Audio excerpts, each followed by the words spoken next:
membanggakan dirinya sendiri dan juga Charlie atas kejadian tersebut. Di situ dia marah dan melampiaskan amarahnya itu ke orang tuanya. Ayahnya tidak mau percaya padanya dan ibunya juga. Di situ dia merasa seorang diri dan sendirian.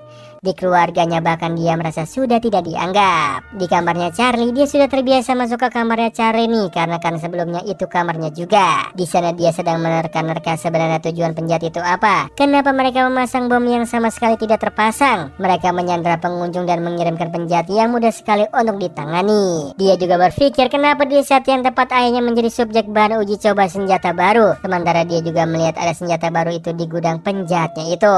Kenapa juga hanya ayahnya yang datang ke sana dan tidak ada personal kepolisian yang lain yang disuruh untuk membantu ayahnya? Sementara itu Charlie tidak sengaja membaca buku hariannya Willy nih. Di situ ia akhirnya mengetahui semua rencana liciknya Willy terhadap dirinya. Charlie merasa kecewa sama kakaknya sendiri.